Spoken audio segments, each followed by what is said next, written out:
খবর 24 সাথে আপনাকে স্বাগত।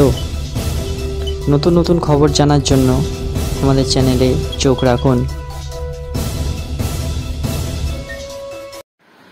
নমস্কার দর্শক বন্ধুরা, স্বাগত আমাদের এই চ্যানেলে। স্কুলে আসেন টলতে টলতে, ব্ল্যাকবোর্ডে একটি অক্ষর লিখতেও হাত কাঁপে। ছাত্রছাত্রীদের কি পড়ান তার হুঁশ থাকে না। এটা একদিনের ঘটনা নয়, রোজই মদ্যপ অবস্থায় আসেন স্কুলের প্রধান শিক্ষক, তাই বাকি শিক্ষকরা ভয়ে মুখ বন্ধ করে থাকেন।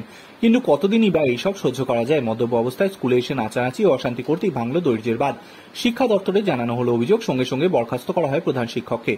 ঘটনাটি ঘটেছে উত্তরপ্রদেশের ব্যারেলিতে। একটি প্রাথমিক বিদ্যালয়ের প্রধান শিক্ষকের বিরুদ্ধে মদ্যপ অবস্থায় আসার অভিযোগ। শিক্ষা দপ্তরের কাছে অভিযোগ যেতেই ওই শিক্ষককে বরখাস্ত করা হয়েছে। স্কুলের বাকি শিক্ষকদের অভিযোগ, প্রধান শিক্ষক প্রতিদিনই মদ্যপ অবস্থায় আসেন। নেশাগ্রস্ত অবস্থায় তিনি শিশুদের পড়ান। এর আগেও বেশ কয়েকবার প্রধান শিক্ষকের বিরুদ্ধে অভিযোগ জানানো হয়েছিল এবং তাকে সতর্ক করা হয়েছিল, কিন্তু এরপরে অভ্যাস বদলাননি ওই প্রধান শিক্ষক। প্রমোদ কুমার সিং নামে অভিযুক্ত শিক্ষকের বিরুদ্ধে স্কুলে মিড ডে মিল না দেওয়ার অভিযোগ উঠেছে। মঙ্গলবারও প্রধান শিক্ষক মদ্যপান করে স্কুলে আসেন। স্কুলের মধ্যে তিনি নাচানাচি শুরু করেন। বাকি শিক্ষকরা আটকাতে গেলে তিনি অশান্তি শুরু করেন। এরপরই গ্রামবাসীরা স্কুলে পৌঁছান এবং তারা স্কুলের বাকি শিক্ষকদের ওই প্রধান শিক্ষকের বিরুদ্ধে অভিযোগ জানাতে বলেন। গ্রামবাসীদের অভিযোগ, অধিকাংশ দিন স্কুলে আসেন না প্রধান শিক্ষক। যে কয়েকদিন আসেন সেদিনও সম্পূর্ণ মত্ত অবস্থায় আসেন।